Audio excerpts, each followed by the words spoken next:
Video ini merupakan hasil wawancara kami dengan Mbak Merlin Sopian. Mbak Merlin adalah seorang aktivis human rights dan pejuang hak-hak kelompok waria. Mbak Merlin pernah menjabat sebagai Ketua Ikatan Waria Malang atau IWAMA untuk periode 2006 hingga 2011 dan menjadi kandidat Saparina Sadley Award di tahun 2012. Ia menamatkan kuliahnya di Institut Teknologi Nasional Malang. Berbagai penghargaan telah ia dapatkan.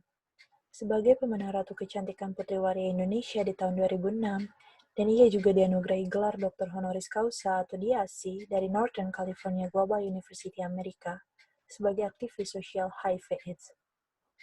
Mbak Merlin juga kerap menulis beberapa buku. Di tahun 2005 dengan buku berjudul Jangan Lihat Kelaminku, kemudian di tahun 2006 dengan buku berjudul Perempuan Tanpa V, dan di tahun 2016 dengan buku berjudul Wow Man, Tuhan Tidak Membuat Rencana Yang Tak Sempurna. Belum lama ini, di akhir tahun 2019, Cameo Project mengunggah sebuah film dokumenter pada YouTube mengenai perjuangan Mbak Merlin dengan judul Perempuan Tanpa Vagina.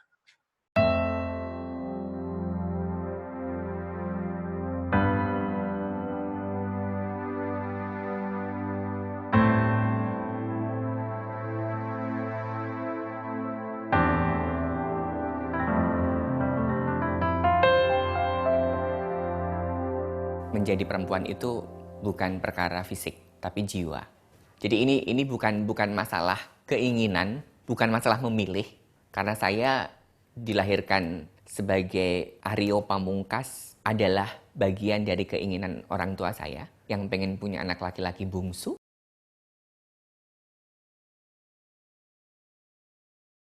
Aku dulu. Ya, dulu. Nani sama kelompoknya dengan Dinda sama Kak Andaru juga. Akhir kita. Ya. Aku akan bantu semaksimal yang aku bisa. Selamat sore Mbak, saya Aldi. Sore, Mas. Ya. Kelompok juga sama mereka. Mohon bantuan Mbak. Ya. Sini Mbak ya. Ya. Selamat sore Mbak. Ya. Donovano Hitama udah ada di situ. Kelompok mereka juga. Mbak. Mohon bantuan. Oke. Ya. Mbak saat ini domisilinya di mana? Aku di Jakarta. Sudah sejak 2011 pindah dari Malang. Oke, makasih Mbak. Oh ya, sebelumnya ini ada teman kita satu lagi yang baru join. Mungkin Ucup, namanya Yusuf Dewahyu. Oke, lanjutin. Kira-kira gender equality menurut Mbak Merlin ada nggak sih di Indonesia? Terus kemudian komentar Mbak Merlin terhadap hal tersebut tuh apa? Secara pribadi aku akan bilang ada, tetapi masih sangat jauh dari harapan. Itu jawabanku. Artinya, pertama alasannya karena Indonesia ini sangat patriarki. Kemudian yang lebih sangat spesifik membuat kemudian kesetaraan gender itu nggak jadi equal karena masyarakat kita mayoritas adalah Muslim yang barangkali sudah sangat terbentuk satu pemahaman bahwa perempuan itu secara kesetaraan tidak boleh, mungkin jangankan setara, jangankan melebihi, setara saja mungkin masih tidak mendapat tempat. Yang kedua, iya. Sejauh ini persepsi seperti apa yang didapatkan dari masyarakat terkait peran Mbak Merlin dalam mendefinisikan gender? Kemudian lika-liku seperti apa sih Mbak Merlin jalani untuk mendapat keadilan seperti itu? Oke. Jadi kalau persepsi masyarakat sih sebetulnya hari ini sama, saya juga melihat bahwa tidak semua orang sebetulnya berpikiran sempit. Artinya hari ini, even kita tahu bahwa isu LGBT di Indonesia itu belakangan, dalam kurun waktu 10 tahun belakangan ini menjadi sangat seksi, dalam artian sangat seksi, bisa menjadi komoditas, terutama untuk politik, dan itu selalu dimainkan mereka yang punya kepentingan, tetapi banyak juga orang kemudian mengapresiasi dan melihat bahwa masalah gender ini juga adalah masalah kemanusiaan. Maksudku adalah bahwa bagaimana kemudian peran waria, baik di masyarakat maupun secara individu, itu sudah dilihat orang sebagai satu hal kesetaraan, bahwa orang melihat waria juga manusia. Jadi secara gender, mereka juga sebenarnya tidak bermasalahkan, bahwa artinya ada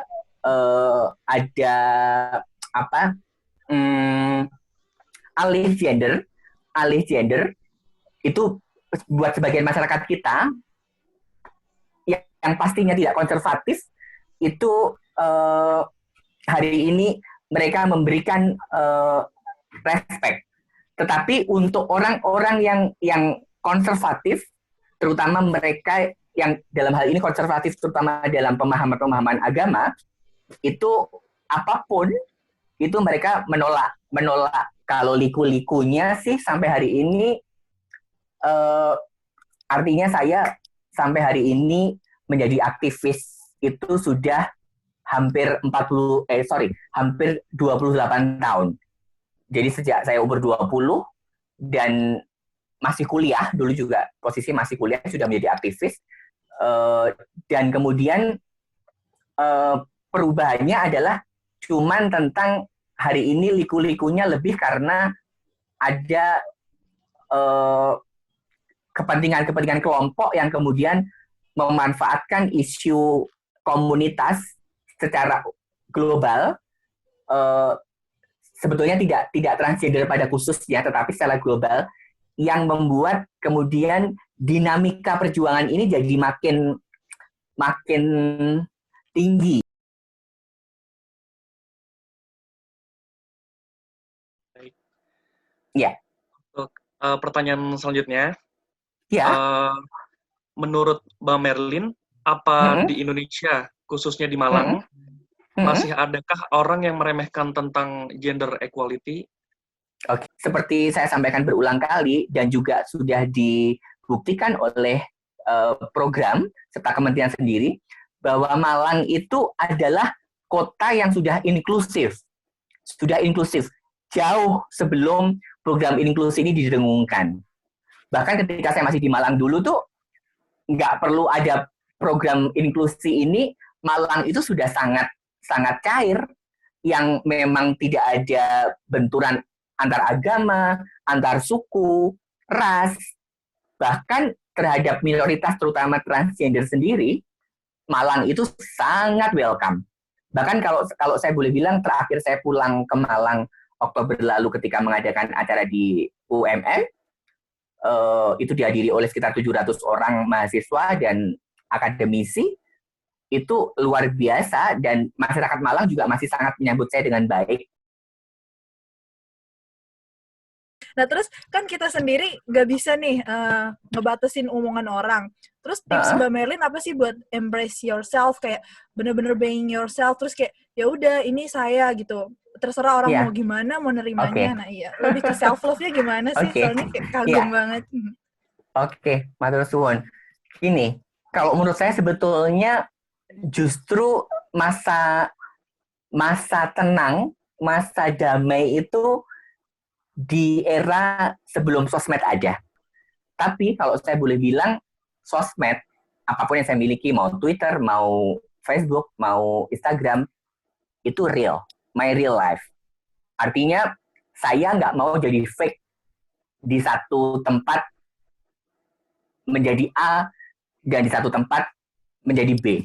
Saya mengibaratkan sosmed saya itu rumah. Dan orang-orang yang menjadi follower, menjadi teman saya itu adalah tamu-tamu.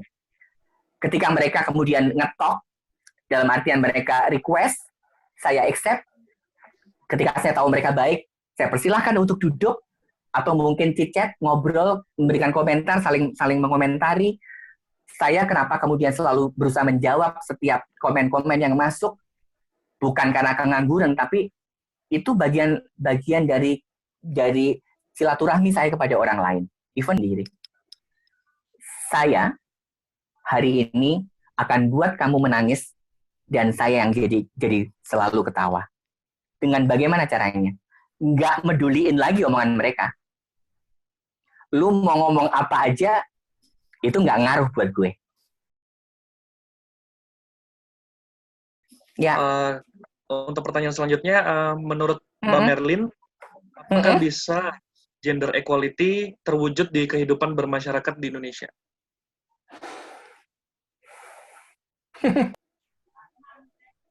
Buat saya itu mimpi yang masih sangat jauh. Terutama sepanjang masyarakat kita masih sangat patriarki, itu belum terjadi. Masih sangat jauh dari impian. 27 tahun loh. Itu masih sangat jauh dari impian. Apalagi kalau saya berhenti. Bayangkan, berjuang sekian puluh tahun aja masih sangat jauh dari impian. Apalagi kalau kita berhenti memperjuangkan. Teman laki-laki untuk bisa sama-sama mencapai mimpi. Jadi bukan orang yang mau menyaingi, bukan orang yang mau merebut posisi laki-laki dan kemudian merendahkan laki-laki. Tapi kesetaraan ini maknanya adalah mereka ini partner. Artinya sama dengan pasangan, jangan di depan, jangan di belakang, tapi di samping. Ya kan? Karena kalau di depan berarti ada yang ketinggalan, kalau di belakang juga kita terlalu mendahului, tapi kalau di samping, langkahnya bareng, sama. Saya memaknainya, itulah kesetaraan, itulah equality.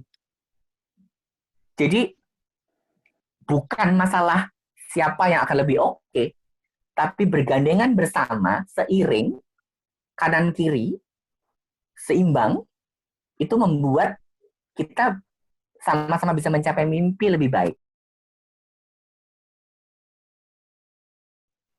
Oke. Kemudian untuk pertanyaan terakhir ya Mbak Merlin,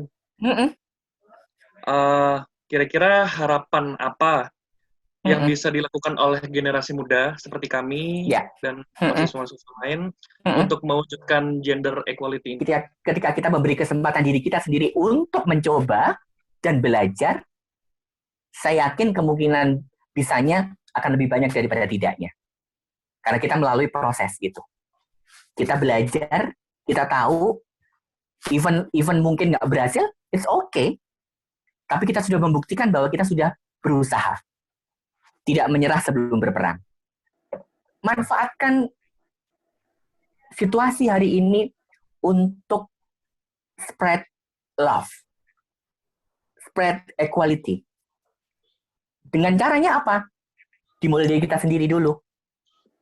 Membuka segala blok-blok, segala batas-batas yang kita miliki pada manusia lain. Jadi, ambil peran sekecil apapun di setiap kesempatan yang kalian miliki, di perkuliahan mungkin, di obrolan-obrolan ringan dengan sahabat, dengan teman-teman main. Itu sebarkan hal-hal positif. Sebarkan pengetahuan, diskusi-diskusi yang memantik orang untuk berpikir dan kemudian bisa menghargai manusia lain. Buat saya, itu sangat berarti untuk membuat perubahan-perubahan di dunia ini. Saya percaya generasi kalian itu punya peran dan kalian harus mengambil itu dan kalian punya kekuatan untuk merubah dunia menjadi lebih baik lewat diri kalian sendiri. Saya mau bilang keadilan, seperti saya tulis kapan hari di ketika saya bilang, kalau saya hari ini memperjuangkan seorang transgender yang dibakar hidup-hidup, bukan karena masalah Merlin adalah juga transgender, tapi bahwa semua manusia tidak boleh diperlakukan begitu. Sepanjang kita tulus memang memperjuangkan dan nggak punya niat kepentingan apapun, itu akan nyampe di hati orang lain. Saya percaya kekuatan ketulusan itu. Matur suwun, sudah datang. saya nggak pernah berpikir bisa punya pencapaian sampai hari ini. Bukan pencapaian saja saya saja, tapi juga mewakili teman-teman komunitas di semua daerah di seluruh Indonesia, di dunia. Saya bersyukur bisa berbagi hidup saya hari ini.